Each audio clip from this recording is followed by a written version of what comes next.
Cara, eu vejo que você, aparentemente, é um cara que gosta muito de ler, né? Eu tô vendo sempre você com os livros e tal lá na internet, com as chegadas dos livros da Amazon. Sim. Teve algum livro que você leu recentemente, assim, que mudou drasticamente, assim, alguma coisa que você pensa que foi disruptivo pra você? Não. E eu vou falar uma coisa que talvez seja disruptivo. Eu acho que ler um livro é uma das piores formas de aproveitar um livro. E eu vou explicar. Tem um livro que mudou muita coisa pra mim, chamado Giftology. E é um livro sobre a arte de dar presente. Presentes que sejam marcantes, presentes que criem uma experiência.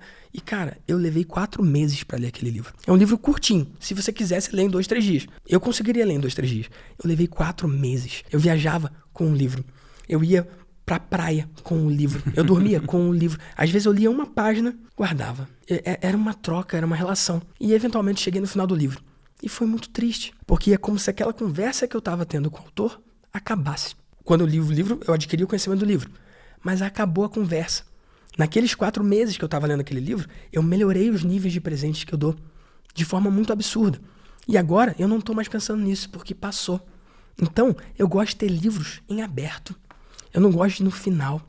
Então, às vezes, o livro é sobre uma ideia, é sobre uma frase, é sobre uma história. Para mim, é muito triste quando o livro acaba. Então, eu gosto... assim como esses livros aqui, você leu e acabou, mas eles estão aqui como uma lembrança do que você aprendeu. Então, Tribe of Mentors. Eu tenho, pergunta se eu li. Não, porque não é sobre ler. Às vezes você vê que tem... Falei pelo menos a da Debbie Millman que vale a pena. Vale a pena? Então, às vezes, só de falar quem é Debbie Millman e estudar ela, talvez isso valha mais a pena, esse mergulho profundo, do que ler o livro em si. Então, eu convido o mundo a ter uma relação diferente com o livro. Ler é só a forma óbvia de aproveitar um livro. Sacou? Eu gosto também de aplicar na vida. Tem outro livro que tá ali, Segredos da Mente Milionária. Esse livro mexeu muito comigo, mas não li recentemente. Nossa, ele é o top 1 do podcast. É o top 1? Todo mundo que vem aqui, assim, não todo mundo, mas uns 70%. Quando eu faço essa pergunta, a pessoa fala, não, Segredos da Mente Milionária. Tá. Cara, se hoje eu sou milionário, foi por causa desse livro. E esse livro, ele fala do conceito de você ser um milionário sem Antes numerário. Você já é na cabeça antes de ser na conta. E eu te juro por Deus, que quando eu vi meu primeiro milhão na conta, antes dos 30 anos, eu não fiquei nem feliz.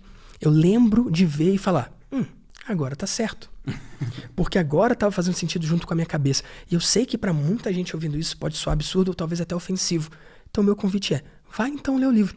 E não é sobre ler o livro, é ler o livro, fazer as declarações que estão lá e fazer os exercícios que estão lá, porque foi o que eu fiz quando eu tinha 20 e poucos anos. Pra mim era impossível na minha realidade. Eu era estagiário de direito e eu botava os processos pra xerox ali, enquanto eles xerocavam eu ia lendo. Eu lembro de cada um dos ensinamentos que eu aprendi ali e como que eles foram moldando a minha vida. Foi nesse livro que eu aprendi a não pedir facilidade na vida, e sim força para conseguir vencer as dificuldades, ser cada vez melhor para vir problemas até maiores e você conseguir lidar com mais tranquilidade, ao invés de escolher um caminho mais fácil.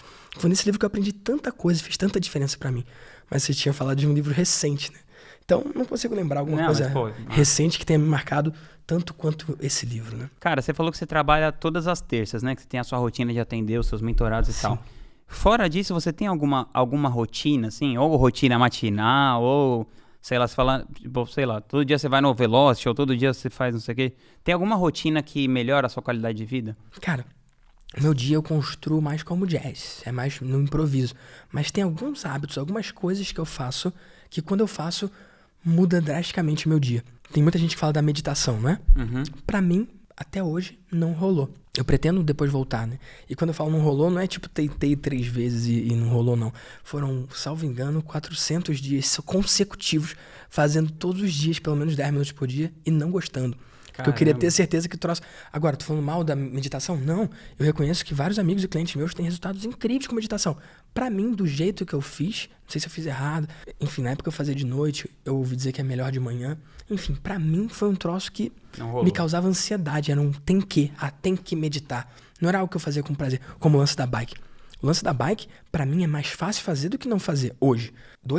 3 anos atrás, isso era impensável. Era impensável.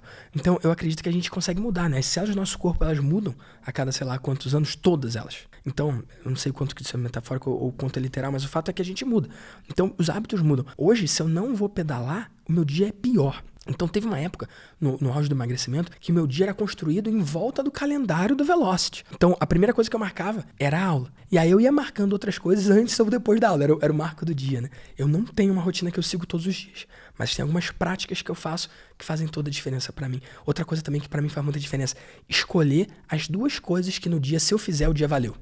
Porque é muito fácil, como você é seu próprio chefe, né? Não fazer porra nenhuma. Ou não fazer tudo porra nenhuma. Embromando online. Ou não fazer nada, ou fazer um monte de coisa que não faz a menor diferença. O Jerônimo fala, né? Se ocupar não é a mesma coisa que produzir.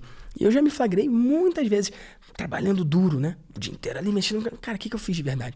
Então, quando eu começo o meu dia de forma intencional, quais são as 2... Eu aprendi com o Brandon essa. Quais são as 2 coisas que vão realmente mudar o jogo? Quais são as 2 coisas que, se eu cumprir essas 2 coisas, o resto tá safo? Move the needle. Move the needle. Eu ia falar isso, mas fora de contexto, né? O que realmente vai fazer diferença? E aí, começar por essas 2 coisas. Ao invés de ficar fazendo trabalhinho pequenininho, que no fundo não vai mudar a diferença, não vai fazer nada. Quase tudo é ruído, né? São pouquíssimas coisas que importam. Cara, é a última coisa que eu queria ver com você, que eu queria te perguntar. Se você tivesse a possibilidade de colocar um outdoor gigante na frente de todas as pessoas do mundo, assim, que frase você escreveria nele? Se fosse só pros empreendedores, porque eu sei que todo mundo é empreendedor, nem todo mundo é empreendedor. Então vamos lá, então faz 2. Posso roubar e fazer 2 frases? Então certo. Beleza. Para os empreendedores, eu diria, sirva a sua tribo de forma abundante e colha abundantemente os resultados disso. Essa é a frase para o empreendedor. Servir abundantemente e colher abundantemente os resultados disso. Agora, para todas as pessoas do mundo, quem é empreendedor ou quem não é empreendedor, eu diria, seja grato.